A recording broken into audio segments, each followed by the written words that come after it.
ये लीजिए, एक विंडो आर नोटपैड, इसी पे हम लिखते हैं कुछ नोट्स। ये अपना अपने यहाँ पे पीडीएफ बना लेना यार, है ना।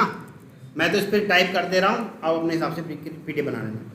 ऑब्जेक्ट क्रिएशन हमारा जब कभी भी हम ऑब्जेक्ट ओरिएंटेड प्रोग्रामिंग लैंग्वेज की बात करते हैं तो उसके अंदर हमारे पास 4-5 चीज़ें आती हैं। क्या? क्लास, ऑब्जेक्ट, फिर वही हूप्स के concept, basic pillars of OOPs. Class, object और basic pillars of OOPs. Basic pillar of OOPs अभी हमने आपको कराया नहीं, लेकिन क्लास ऑब्जेक्ट्स अच्छे से करा दिए होंगे। ठीक है, क्लास के बारे में भी बता दिया क्या है ये, टेम्पलेट है, ब्लूप्रिंट है ना। और डेफिनेशन ऑफ एन ऑब्जेक्ट है, या definition of each and every member of an object है। और दूसरा क्या बताया? ऑब्जेक्ट। ऑब्जेक्ट क्या है? ऑब्जेक्ट रियल वर्ल्ड एंटिटी है, या ऑब्जेक्ट क्या है? It is an instance of your class है, by which we can access each and every member of the class, है ना, जिसकी हेल्प से हम हर एक मेंबर को एक्सेस कर सकते हैं, किसके? क्लास के। तो ऑब्जेक्ट का अस्तित्व कब आता है? जब कभी भी हम न्यू कीवर्ड से उसको बनाने की कोशिश करते हैं। जितने भी नॉन स्टैटिक मेंबर्स हैं वो ऑब्जेक्ट पर निर्भर हैं, ऑब्जेक्ट से अटैच्ड हैं। तो कंस्ट्रक्टर आपका स्टैटिक है या नॉन स्टैटिक है? नॉन स्टैटिक है। तो ये भी निर्भर किस पर है? क्लास पर या ऑब्जेक्ट पर? ऑब्जेक्ट पर। यहाँ तक समझ में आया? ठीक। Object creation is not enough compulsory, we should perform initialization, then only the object is in a position to provide response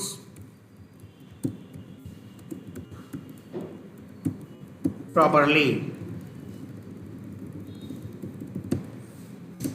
ठीक है, समझ में आई ये वाली बात? समझ में आई? केवल ऑब्जेक्ट क्रिएशन ही कंपलसरी नहीं है, हमें क्या कराना होगा? इनिशियलाइजेशन। तभी हमारा वो ऑब्जेक्ट क्या होगा? रिस्पॉन्स देगा प्रॉपरली, जैसा हम चाह रहे थे। गेटिंग और नॉट? क्लियर है? Whenever we are creating any object,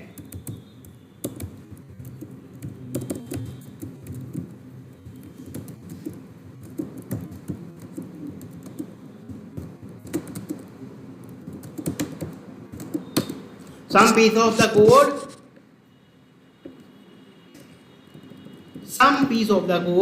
will be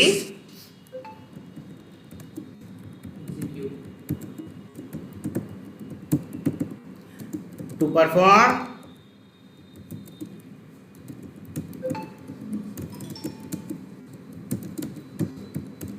object.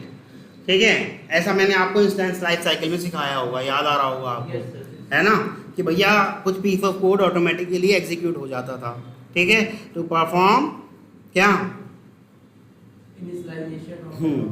ठीक है, so that piece of code is nothing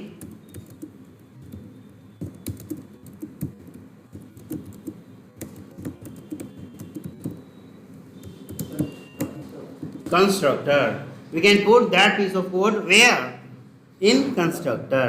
मैं चाहता हूँ मेरे ऑब्जेक्ट क्रिएट होते ही एक गिनती बढ़ जाए कि कितने ऑब्जेक्ट बनाए जा चुके। तो ये गिनती बढ़ने वाला कोड मैं कहाँ लिखूँगा? कंस्ट्रक्टर में। जब जब ऑब्जेक्ट बनेगा कंस्ट्रक्टर में मैं प्लस प्लस लगा दूँ। तो ये वाला तो मैंने बड़ा छोटा सा एग्जांपल दिया है, पर हम जब कभी भी प्रोग्रामिंग कर रहे होते हैं तो हम चाहते हैं जब ऑब्जेक्ट बने इस चीज़ का तो ये वाले सारे काम परफॉर्म हो जाएं। जैसे आप फ्रेमवर्क करोगे तो फ्रेमवर्क में बहुत सारी चीज़ें आप चाहते होंगे कि यार कितना अच्छा होता अगर मैं ऑब्जेक्ट बनाता तो पीछे वो काम हो चुका होता, मुझे उसके लिए अलग अलग मेथड कॉल नहीं करने पड़ते, है ना। तो वो वाला पीस ऑफ कोड अगर आप चाह रहे हैं कि भैया ऑटोमेटिकली एग्जीक्यूट हो जाए, then that piece of code we have to put over there in constructor. आ रहा है समझ में? कंस्ट्रक्टर क्या है? स्पेशल मेथड है। मेथड है ये भी, ऐसा नहीं है कि मेथड नहीं है, but special method. Why it is special? because of it is having a same name as class, and another important thing is it is not having any written type. अगर रिटर्न टाइप होगी तो वो फिर constructor नहीं कहलाएगा।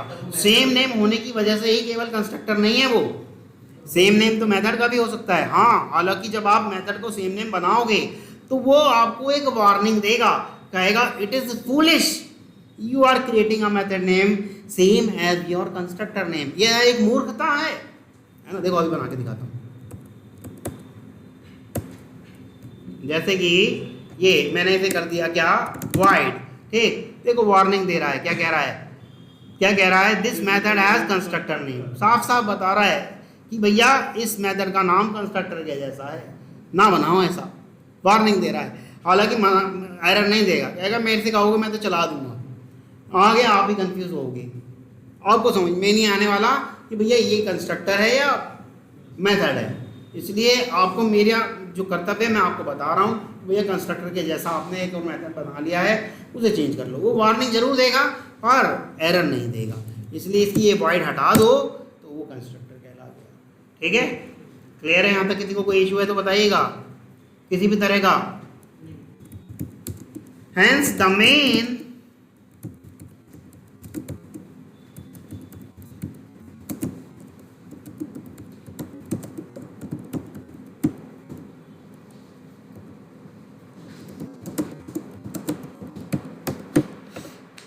Main objective क्या है constructor का?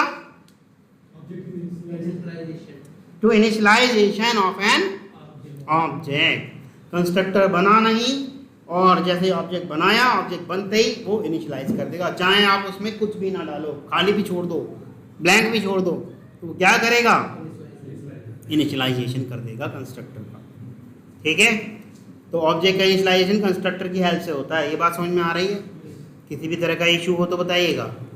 चलेगा, करके देख लेते हैं एक बार। ये मेरी क्लास ए है, इसका एक कंस्ट्रक्टर बना लिया। क्लास के अंदर कुछ वेरिएबल डाल दे रहा हूँ मैं, मान लो जैसे ही डाल दिया, स्ट्रिंग नेम डाल दिया और रोल नंबर डाल दिया, बस दो एक बहुत हैं।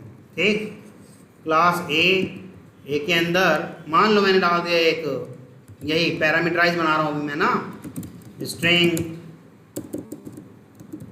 नेम और एंड रोल नंबर।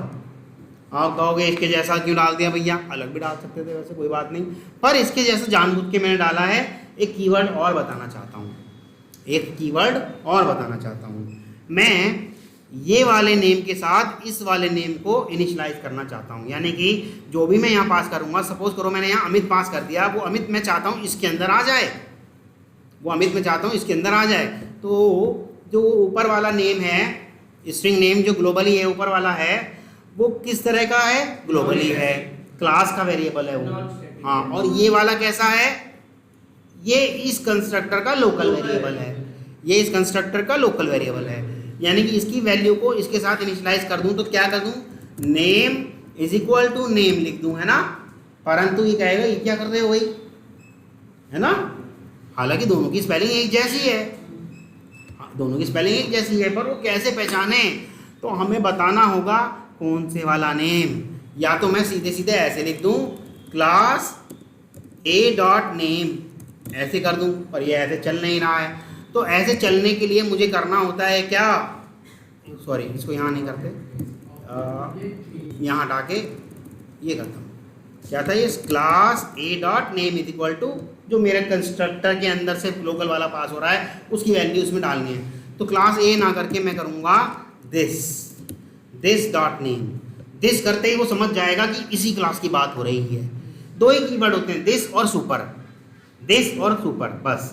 जैसे ही मैं दिस की बात करूंगा तो वो समझ जाएगा मेरी इसी क्लास की बात हो रही है। जैसे ही मैं सुपर की बात करूंगा वो समझ जाएगा मेरे ऊपर वाली क्लास की बात हो रही है, यानी कि मेरी पेरेंट क्लास की बात हो रही है। सुपर मतलब ऊपर, ठीक है। दिस मतलब मेरी इसी क्लास की बात हो रही है, और सुपर मतलब मेरी पेरेंट क्लास की बात हो रही है। अभी सुपर मैंने नहीं सिखाया, अभी मैं दिस बता रहा हूँ।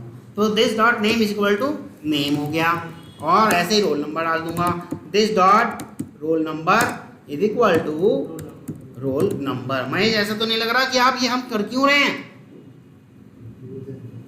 कर इसलिए रहे हैं ऑब्जेक्ट का इनिशियलाइजेशन हो जाए उस ग्लोबल वेरिएबल के साथ। आपको मालूम है ना ये वाली बात कि इन दोनों वेरिएबल की सिंगल सिंगल कॉपी होगी हर एक ऑब्जेक्ट के पास।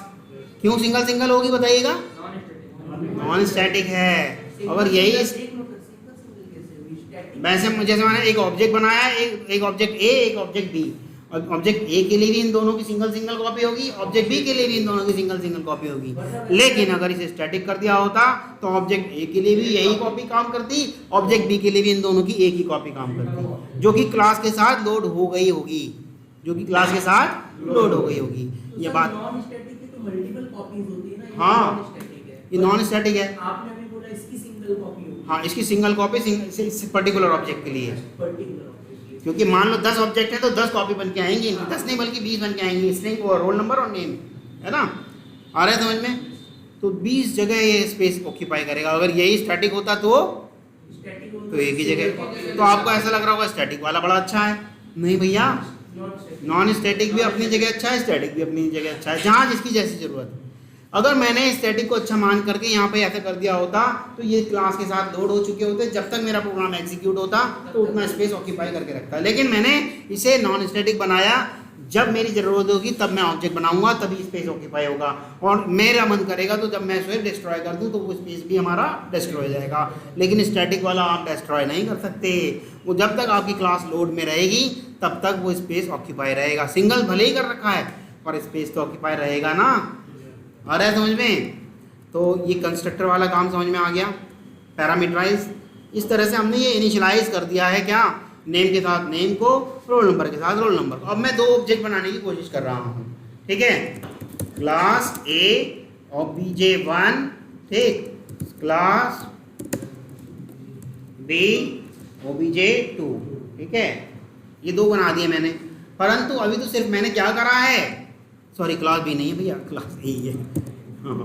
परंतु मैंने करा क्या है, अभी सिर्फ रेफरेंस वेरिएबल बनाया है। वेरिएबल तैयार करें जिसके अंदर इसी टाइप के आइटम जाने के लिए ये तैयार हैं। तो इसी टाइप के आइटम डालने के लिए हम क्या करेंगे, equal to new class A, और जैसे ही मैंने ऐसे करा और इसके अंदर पैरामीटर में डाल दिया, क्या, मान लो इसके अंदर रोहन डाल दिया और यहाँ पर 101 डाल दिया, तो एक ऑब्जेक्ट मेरा इनिशियलाइज हो गया रोहन 101 के नाम से।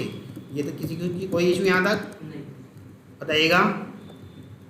दूसरा ऑब्जेक्ट भी मैंने जैसे डाल दिया तो ये भी किस तरह से चला गया होगा, रोहन 101 के नाम से। पर मुझे चेंज करना है तो मैं चेंज कर दे रहा हूँ। अच्छा, चेंज होते ही क्या हो गया होगा, इन दोनों की दोनों चीज़ें अलग अलग होंगी, चाहे तो आप प्रिंट करके देख लें, ठीक है। यही तो सिद्ध करता है कि आपकी इसके पास सिंगल सिंगल कॉपी है, ठीक है। obj1 का मैं नेम करता हूँ तो कुछ और आएगा, और obj2 का मैं नेम करता हूँ तो कुछ और आएगा। यहाँ तक किसी को कोई इशू देखिएगा, obj1 का कुछ और आया और obj2 का कुछ और आया। क्लियर हो रहा है, बताइएगा, आ रहा है समझ में? Is there any issue? Prashant, Pranjal, Pranjal नहीं है, हाँ, आ रहा है समझ में? तो ये क्या हुआ होगा भैया, सीधी सी बात है, जैसे ये ऑब्जेक्ट बन रहा है, ऑब्जेक्ट ये लेके गया 2 चीज़ें और सीधे ये, अच्छा ये देखो, अगर मेरा एक और कंस्ट्रक्टर बना होता इस तरह से, क्लास ए और इस तरह से, तो ये क्या कहलाएंगे दोनों कंस्ट्रक्टर, अब ओवरलोडेड। नाम एक जैसा है परंतु काम अलग अलग दे दिया गया है, ठीक है। पर ये वाला जो ऑब्जेक्ट है मैंने जो बनाया ये वाला, ये कौन से वाले को कॉल करेगा, वेरी गुड, ये इसी वाले को कर लेगा। आ रहा है समझ में? किसी को कोई इशू किसी भी तरह का, पक्का आ रहा है? हाँ, ऑब्जेक्ट 2 में भी यही वाला ही जाएगा, पैरामीटर, क्योंकि पैरामीटर पास कर दिया ना, वो तो अपने मैच करने वाले के पास जाएगा। लेकिन एक और ऑब्जेक्ट बनाया होता अगर मैंने ऐसे, तो ये वाला ऑब्जेक्ट 3 जो है मेरा, ये ऑब्जेक्ट 3 है, इसके अंदर मैं ये नहीं डाल रहा, तो ये कौन से कंस्ट्रक्टर को कॉल करेगा, दूसरे वाले को, हाँ, ये इस वाले कंस्ट्रक्टर को। तो यहाँ मैं जो मर्जी मेरा करा सकता था, मेरा जो मन करता वो मैं करा सकता था। मान लो एक वेरिएबल और ले लेता मैं, ऐसे ले लेता मैं, static count is equal to, int डाल देते हैं इसको, int count is equal to, मैंने 0 से स्टार्ट कर दिया है ना, और यहाँ पे काउंट प्लस प्लस कर दिया, count is equal to count plus 1 कर दो या काउंट प्लस प्लस कर दो। तो अगर मैं प्रिंट करा के देखूं कि अब तक कितने ऑब्जेक्ट बन गए मेरे, तो क्या ये बता देगा? देखिएगा मैंने ये काउंट को प्रिंट कराने की कोशिश करी है तो बता रहा है कि मेरा एक ऑब्जेक्ट बना है, परंतु आप कहेंगे ऑब्जेक्ट तो सर 3 बने हैं, परंतु वो काउंट प्लस प्लस वाला कोड मैंने कहाँ लिखा है, वो मैंने लिखा है आपका वेरी गुड ओवरलोडेड कंस्ट्रक्टर पे लिखा है जो कि नॉन पैरामीटराइज पैरामीटराइज है। यही मैं काउंट इसमें भी डाल देता अगर, तो इसे कोई इशू नहीं होता। ये काउंट प्लस प्लस और बस, तब ये आप कितने बताएगा मेरे काउंट। हाँ, क्योंकि अब मैंने बता दिया भैया कैसा भी ऑब्जेक्ट बने आपको गिनती बढ़ा देनी है, चाहे पैरामीटराइज वाला बने चाहे नॉन पैरामीटराइज, आपका काम है गिनती बढ़ाना। क्या बताओ। हाँ हाँ हाँ हाँ जो ऑब्जेक्ट लिखे हैं क्लास ए लिखे हैं, हाँ हाँ वो सर ये वाला क्यों लेगा? कौन सा क्यों लेगा मतलब? क्लास ए काउंट प्लस प्लस क्यों लेगा? यार यहाँ पे तो लिख दिया काउंट प्लस प्लस, दोनों जगह लिखा है। सबसे हटा दीजिए। क्यों हटाऊं? तो नीचे काउंट ये लो हटा दिया, अब तो एक ही देगा बस, ऑब्जेक्ट एक ही देगा अब तो ये। ऑब्जेक्ट एक ही देगा वो सब ठीक है, लेकिन हम जो कह रहे हैं सर ऑब्जेक्ट 3 का क्लास ए है, हाँ हाँ वो सब कैसे रन करेगा? ये इसके पास जाके रन करेगा, इसके पास इसी पर जाएगा। जैसा दिख रहा है वैसे ही पास ही जाएगा। देखो कैसा दिख रहा है, तो ऑब्जेक्ट 2 भी तो असल पैरामीटर वाला ले रहा था। ऑब्जेक्ट 2 कैसा दिख रहा है, ऐसा दिख रहा है क्या? नहीं तो इसके पास क्यों जाएगा, ये जैसा दिख रहा है उसके पास जाएगा। सर क्या ऑब्जेक्ट क्रिएशन पे ये बताएगा कि इस क्लास में इतने कंस्ट्रक्टर हैं? ऑब्जेक्ट क्रिएशन में क्या ये बताएगा इस क्लास में इतने कंस्ट्रक्टर हैं? क्योंकि हो सकता है मुझे कोई दूसरा कंस्ट्रक्टर कॉल करना हो, बट मैं पैरामीटराइज कॉल करूं। नहीं, जैसा ऑब्जेक्ट आप बना रहे हो वैसा ऑब्जेक्ट उसी कंस्ट्रक्टर को कॉल करेगा, ऐसे नहीं बताएगा कितने कंस्ट्रक्टर हैं। सेम नहीं होना, मतलब सेम रहेगा तभी बताएगा। नहीं सेम रहेगा तो डुप्लीकेट बता देगा। अगर मान लो ऐसा कर दिया मैंने एक और कंस्ट्रक्टर बना दिया तो ये तो कह देगा डुप्लीकेट है, ऐसे नहीं होना। यूनिक करना पड़ेगा। हाँ, अलग बनाना पड़ेगा। और जब ऑब्जेक्ट बना रहा हूँ तो वो जाएगा उसी के पास जैसा उसका मैच होगा। देखो ये 2 पैरामीटर हैं, 2 पैरामीटर वाले के पास ही जाएगा। मान लो ये एक और ऐसा होता कोई 1 पैरामीटर वाला, तो वो 1 पैरामीटर वाले के पास जाता। क्लास ए इंट एक्स, तो अगर कोई मैं 1 पैरामीटर वाला ऑब्जेक्ट बनाऊंगा तो इसके पास ही जाएगा। अभी तक कोई नहीं आएगा इसके पास, ठीक है, पर मैंने काउंट प्लस प्लस सब में डाल दिया। मैं चाहता हूँ भैया कैसा भी हो, लेकिन मुझे तो काउंट करनी है कि अब तक कितने ऑब्जेक्ट बन चुके हैं। तो ये मैं चाहे 1 पैरामीटर वाला बनाऊँ, चाहे 2 पैरामीटर वाला बनाऊँ, चाहे बिना पैरामीटर वाला बनाऊँ, तो मेरा ये काउंट कर देगा कि भैया अब तक कितने ऑब्जेक्ट बन चुके। तो बता दिया इसने कितने बन चुके ऑब्जेक्ट। क्लियर है यहाँ तक? किसी को इशू किसी भी तरह का? तो ये 3 ऑब्जेक्ट बन चुके। ऐसा वाला कोड मैं चाहता था कि at the time of object initialization generate हो जाए। तो मैंने कहाँ लिखा इसको? कंस्ट्रक्टर के अंदर।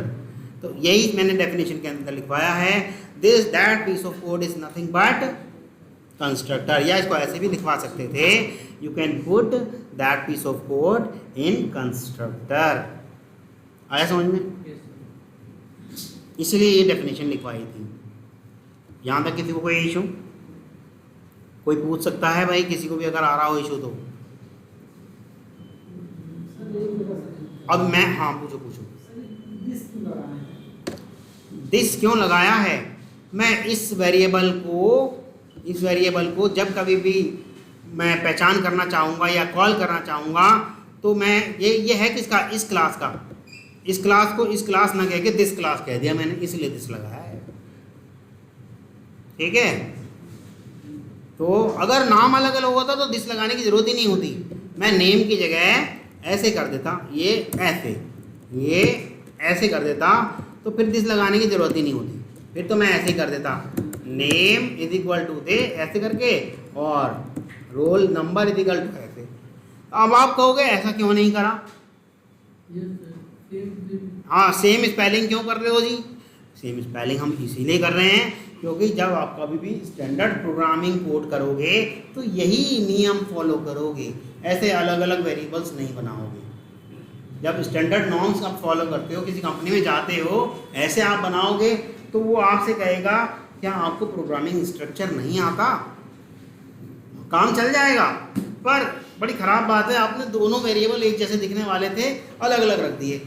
तो वो यही कहेगा कि आपको प्रोग्रामिंग स्ट्रक्चर नहीं आता, तो वही इसीलिए हमने शुरू से ही ऐसा सिखाया कि भैया ऐसा ही सीख लो, क्योंकि वहाँ भी आपसे ऐसा ही करवाने वाले हैं। Getting a not? This dot name मतलब मेरे क्लास के वेरिएबल की बात हो रही है, और खाली नेम मतलब जो मेरे कंस्ट्रक्टर के अंदर पास किया जा सकने वाला वेरिएबल है उसकी बात हो रही है। तो दोनों में फ़र्क समझ में आ रहा है? काउंट वाला बता देता हूँ काउंट में क्या है।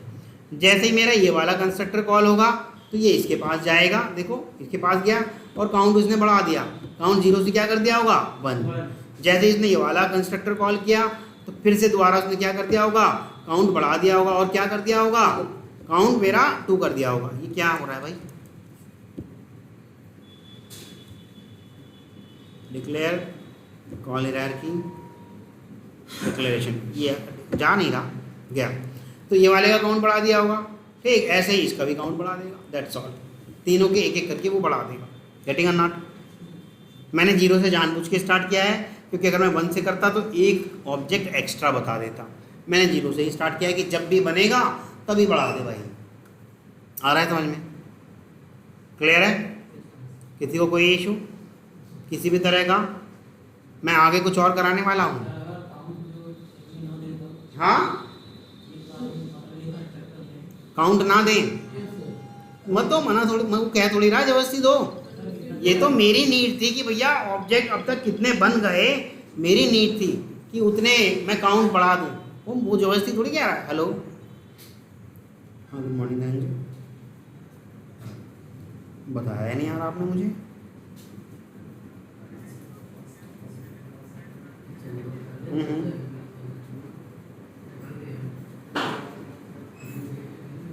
ऑनलाइन ही कर देंगे। हाँ, क्यों नहीं होता क्या? अच्छा, क्यों यार, वो तो अकाउंट में अकाउंट डाल के हो तो जाता है यार।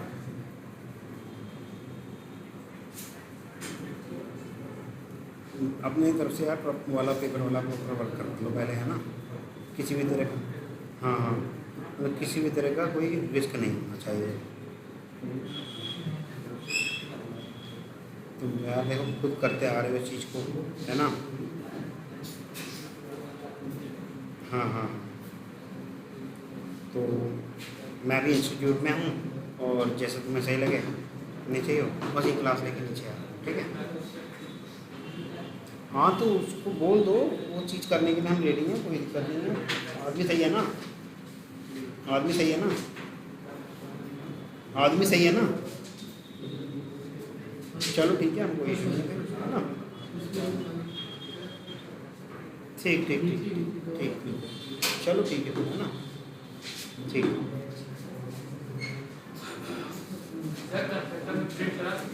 कंस्ट्रक्टर में प्रिंट, हाँ जो मन करे। कंस्ट्रक्टर बस एक वो ब्लॉक ही तो है, जो आपका मन करे वो करा लो। हाँ, काउंट प्रिंट कर देगा, मना थोड़ी कर रहा है।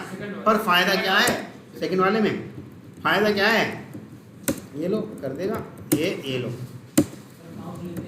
काउंट प्रिंट कर देगा।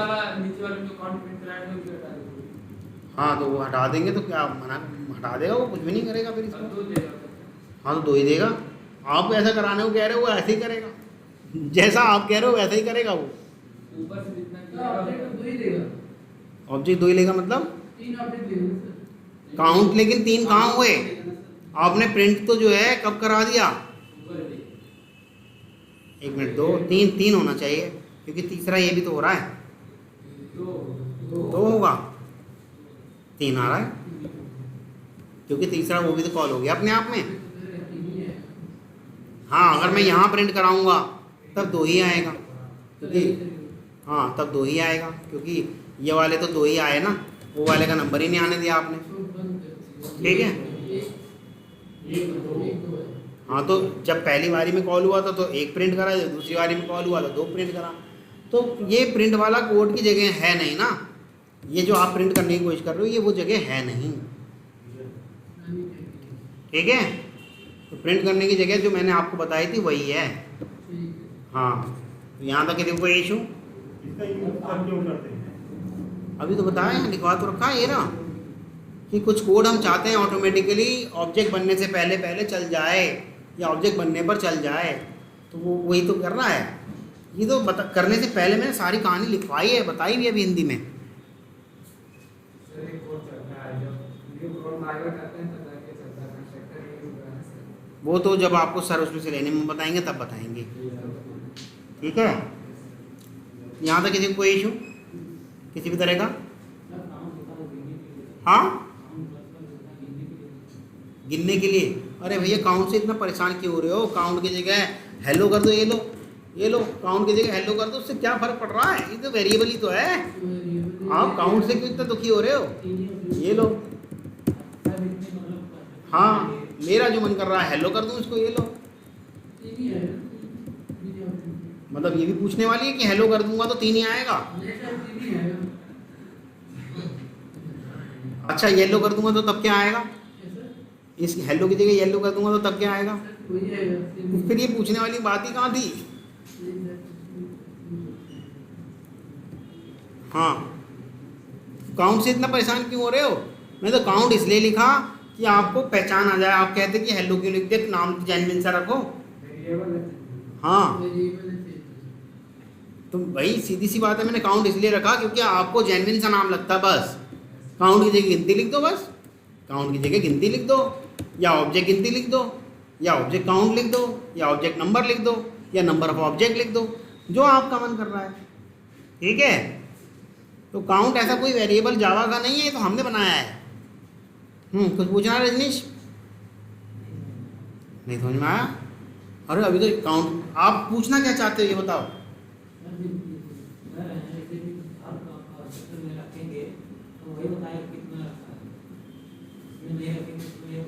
हाँ जिसमें नहीं रखेंगे उसको क्यों गिनती करेगा? देखो मैं एक चीज़ बताऊं आपको रजनीश, यहाँ जितनी भी बेंचेस और ये टेबल और वो बेंच हैं जितने भी है ना, मैंने उन सब पे सारी बेंचेस में से केवल और केवल कुछ बेंचेस पे हरे रंग से ब्रश से पेंट कर दिया, मतलब निशान बांध ऐसे लाइन खींच खींच के आ गया।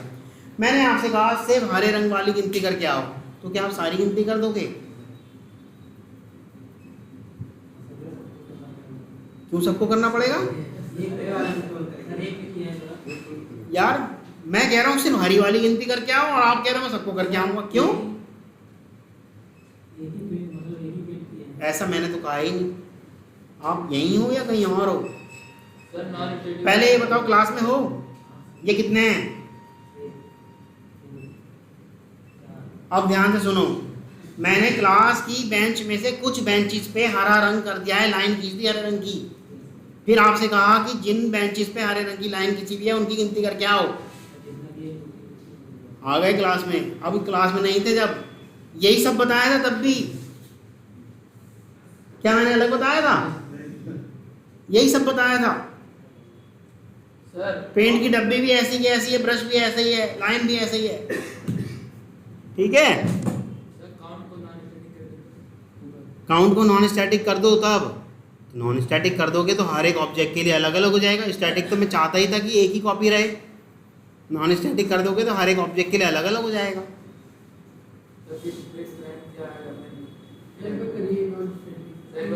ये लो भैया मैं तो कर दे रहा हूँ। आप उल्टा सीधा कोड करवाओगे तो आप ही हम जानो भैया क्या है। आप ये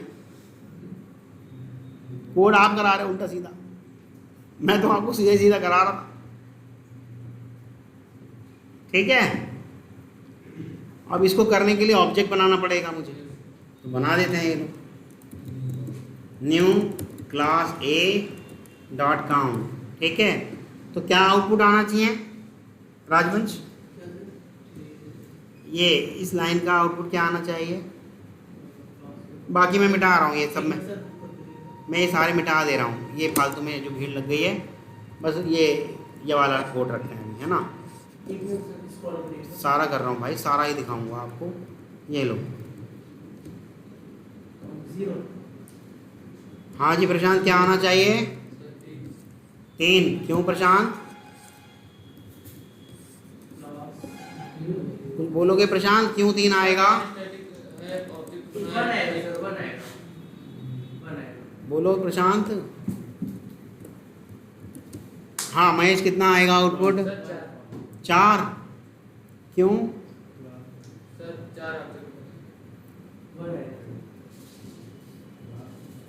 आप ही ने तो नॉन स्टैटिक करवाया है उसको, मैंने थोड़ी नॉन स्टैटिक करा है। देखो अब क्या आउटपुट, हाँ धनंजय क्या आउटपुट आना चाहिए? 0। अच्छा, और विकास? अच्छा, अर्पित? देखो भैया 1 आएगा। क्या ये अपना नहीं करेगा? ये ऑब्जेक्ट जब बना तो क्या अपनी गिनती नहीं बढ़ाएगा? अपना कंस्ट्रक्टर कॉल करेगा तो ये वाला कॉल करा होगा, तो करते ही क्या कर दिया, वो काउंट बढ़ा दिया होगा ना, 1 कर दिया होगा और उसी को उसने प्रिंट कर दिया बस। बाकी से कोई मतलब नहीं है इसको, बाकी जो चल गए उससे कोई मतलब नहीं, क्योंकि सबकी अपनी अपनी कॉपी हो गई। जैसे ही ये नॉन स्टैटिक हो गया, परंतु जैसे ही ये स्टैटिक हो गया तो क्या हो जाएगा आउटपुट? महेश क्या आउटपुट हो जाएगा? कितने ऑब्जेक्ट बने हैं अब तक? 3 कैसे कह रहे हो? गिनती तो कर लो। ठीक है, ये सब पता है क्यों हो रहा है? ये सारी चीज़ें इसलिए हो रही हैं, दिक्कतें प्रैक्टिस नहीं करी गई है। आपको ऐसा लगता गया कि चलो उसने तो करा ही दिया है, राहुल सर भी करा तो रहे हैं, पर मैं कितनी बार आपको बताऊं भैया, इतने डेप्थ में वो नहीं कराएंगे, उनके पास दुनिया जहां का काम है सिखाने के लिए। और भी हेलो, हाँ मैं क्लास में ही हूँ। ठीक है,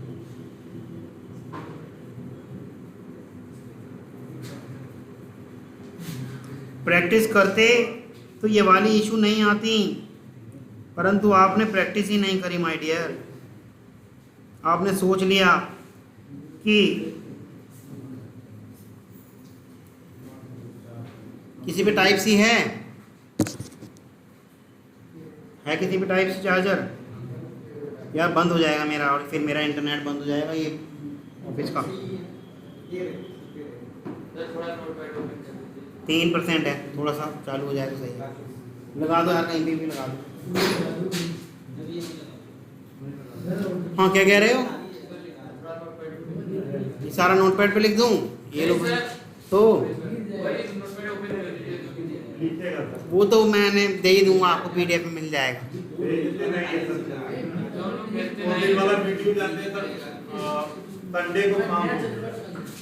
चलो मैं ही अभी शेयर कर दूंगा PDF बना के, ठीक है?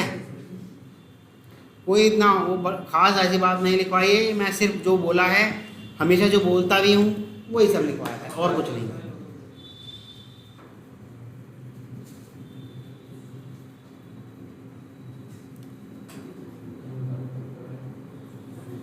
आगे बढ़े। बंद हो गया क्या फोन? अच्छा ये हिल गया।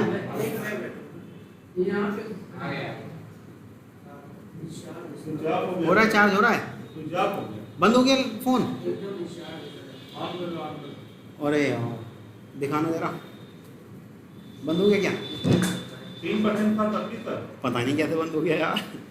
लाओ इधर लगा लूँ। अच्छा यहाँ पे ये लगा हुआ है, लगा दो। चलो लगा दो, थोड़ी देर में थोड़ा चार्ज हो जाएगा तब लगा दूँगा, कनेक्शन कर दूँगा। कौन सी कंपनी है? मुझे नहीं पता कौन सी कंपनी है। कंपनी वाले तो ये अरे भैया मैं नहीं लेता हूँ, मंगवा लेता हूँ मैं बस।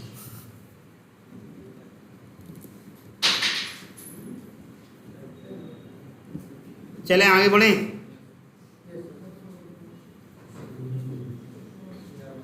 ये वाली बात समझ में आ गई? यहाँ तक का किसी को कोई इशू हो रहा है? चार्ज यहाँ तक किसी को कोई इशू किसी भी तरह का नहीं है तो आगे बढ़ जाएं, बढ़ जाएं, चलेगा। अब मैं थोड़ा सा आगे बढ़ने वाला हूँ। ये लीजिएगा, ये मिटा दिया, ये मिटा दिया, ये भी मिटा दो, क्या फ़र्क पड़ रहा है, ये तो सब करा ही दिया है। ठीक है, अब मैंने कोई कंस्ट्रक्टर नहीं बनाया, कंपाइलर मेरे लिए एक डिफ़ॉल्ट कंस्ट्रक्टर बनाएगा। कंपाइलर मेरे लिए एक डिफ़ॉल्ट कंस्ट्रक्टर बनाएगा। वो कैसा बनाएगा? Class A, this parenthesis open close, round bracket, curly bracket open close, super, बस ऐसा वो बनाएगा। आपको अब ये पता करना चाहिए कि ये सुपर क्या है। अभी अभी मैंने बताया था आपको, सुपर मतलब ऊपर, लेकिन वो तो सिर्फ कीवर्ड बताया था, पर ये तो यहाँ पे ये भी आ गया साथ में। हाँ, ये भी मेथड नहीं है, स्पेशल मेथड है। हाँ, अगर इस क्लास की कोई क्लास पेरेंट क्लास होती, मान लो मैंने एक क्लास और बना रखी है, ये क्लास कर दी मैंने, इसको कह दिया पेरेंट क्लास, पेरेंट ए, ठीक है, VF बन गई। और इस पेरेंट क्लास के अंदर मान लो पेरेंट ए कंस्ट्रक्टर बना रखा है। यहाँ कुछ नहीं, बस प्रिंट करा देता हूँ हेलो पेरेंट, ठीक है, ऐसे करा देता हूँ, ठीक। और मत छेड़ो बार बार यार, हो जाएगा अपने आप, हो जाएगा, ठीक। और ये वाला जो कंस्ट्रक्टर है, इसके अंदर मैं करा देता हूँ हेलो चाइल्ड, ठीक है। इस वाले के अंदर मैं करा देता हूँ, क्या हुआ भाई, सिसाऊ क्यों नहीं चल रहा? हाँ, हेलो चाइल्ड, ठीक। तो आप देखो, जैसे ही इस क्लास को बता दिया जाए कि भैया आपका रिलेशनशिप इसके साथ है ना, तो इसकी पहली ड्यूटी हो जाएगी अपना सारा काम धंधा छोड़ के पेरेंट क्लास के कंस्ट्रक्टर को कॉल करना। क्यों? क्योंकि पहली लाइन क्या है? सुपर। ऐसा आपको वो कौन बना के देगा?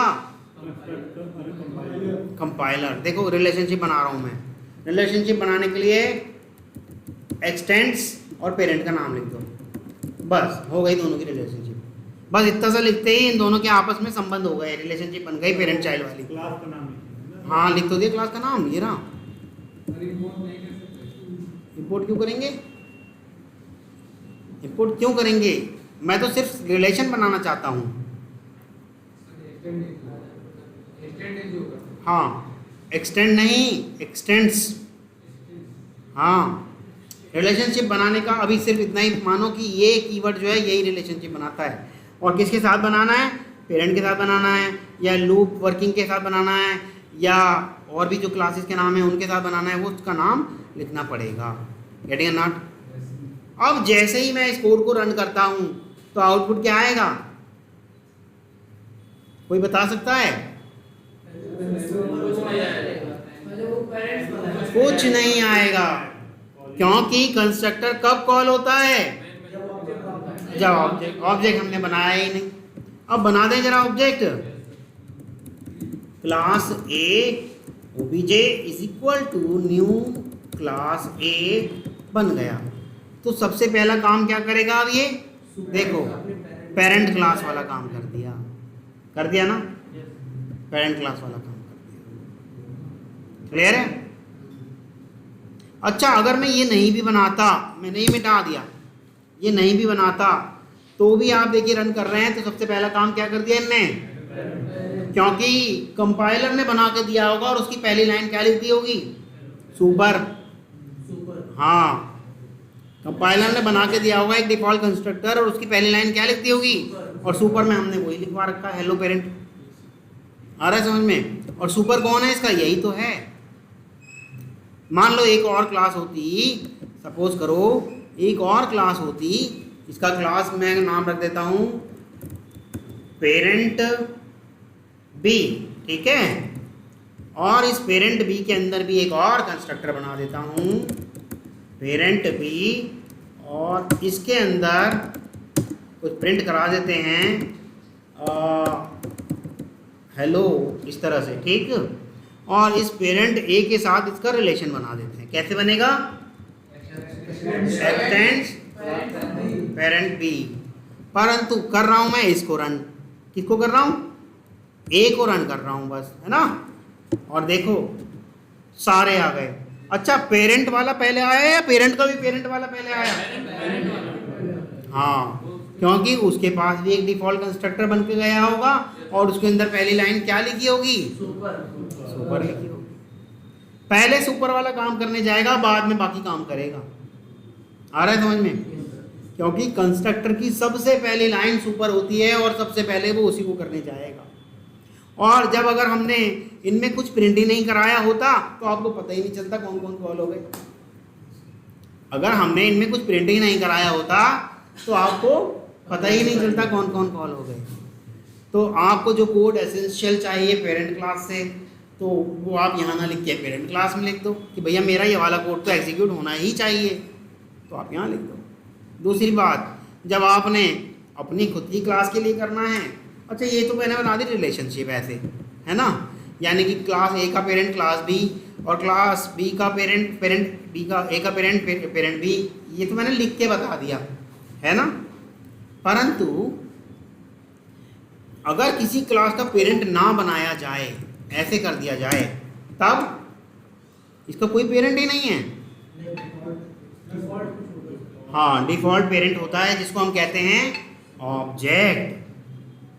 डिफ़ॉल्ट पेरेंट होता है जिसको हम कहते हैं ऑब्जेक्ट। जब किसी क्लास का हम डायरेक्ट पेरेंट नहीं बनाते तो उसका डिफ़ॉल्ट पेरेंट कौन होता है?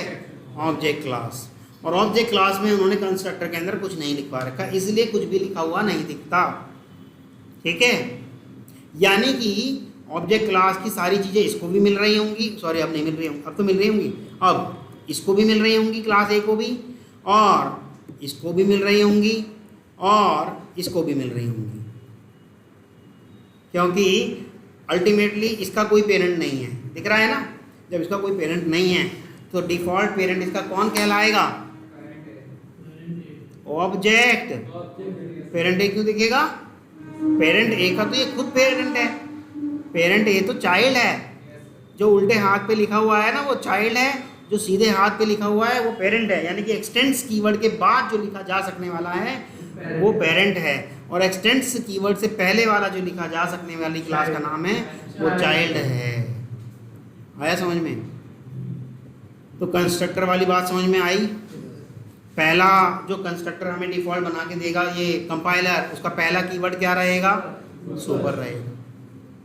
चाहे मैं बनाऊं या ना बनाऊं वो बना के दे देगा मुझे। दिस भी तो रहता है ना, तो पहले सुपर रहेगा उसके बाद दिस रहता है। अगर मैं दिस लिख दूं तो चलो मैं यही करके दिखाता हूँ। देखो ये क्लास ए और इस तरह से मैंने ये बना दिया कंस्ट्रक्टर और इसका कर दिया दिस, ठीक, और ये बंद कर दिया।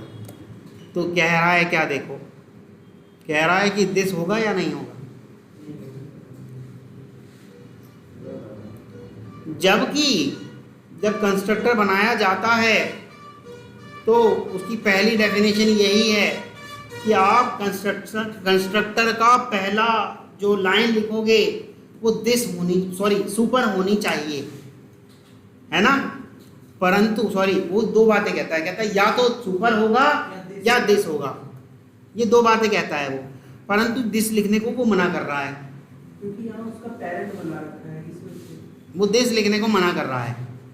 नहीं, वो दिस लिखने को मना इसलिए कर रहा है, कह रहा है कि आपके लिए डिफ़ॉल्ट कंस्ट्रक्टर मैं खुद बना चुका हूँ जिसकी पहली लाइन सुपर है। आ रहा है समझ में? क्लियर है? चलिएगा, इसलिए ये दिस हटा दो। अच्छा सुपर लिख दूँ तो क्या दिक्कत करेगा? क्या ये सुपर लिख दूँ तो क्या दिक्कत करेगा? अब कंपाइलर देखेगा इसने खुद ही बना लिया है तो अब मैं ही क्या बनाऊँ? डिफ़ॉल्ट कंस्ट्रक्टर जब इसने खुद ही बना लिया तो अब मैं ही क्या बनाऊँ? ठीक है। अच्छा दिस क्या सेकंड लाइन में लिख सकता हूँ? कहेगा दिस सेकंड लाइन में नहीं आ सकता, ये पहली लाइन में आ सकता है। Constructor call must be first statement in the constructor. चलो अच्छा फर्स्ट में लिख के देखें। फर्स्ट में लिख देंगे अगर हम जैसे ही, तो भी कहेगा इसको, कहेगा कि भैया मैंने पहले ही बना के दे रखा है जिसकी पहली लाइन मैंने सुपर डाल रखी है, तो इसको मना कर देगा। क्या कर रहे हो ये आप? तो इसका मतलब नियम तो है कि दिस और सुपर पहली लाइन हो सकती है, पर बाय डिफ़ॉल्ट हमें कंपाइलर बना के दे रहा है, उसकी वजह से हम दिस डाल नहीं पा रहे पहली लाइन। गेटिंग और नॉट? सुपर लिख दे रहे हैं तो कंपाइलर को पता चल जा रहा है अरे इसने तो मेरे जैसा ही बना दिया, अब मैं क्यों मेहनत करूं। ठीक, जैसा बना के मैं इसको देने वाला था इसने वही बना रखा है, तो मैं ही क्यों बनाऊं। गेटिंग और नॉट? क्लियर है? तो यहीं तक रखते हैं बस। कंस्ट्रक्टर पे कल थोड़ा सा और कुछ चर्चा करेंगे, ये अभी बहुत ज़्यादा चर्चा नहीं करी है, बढ़िया से और अच्छे से क्लास लेंगे। अभी केवल थोड़ा सा बेस बना दिया है,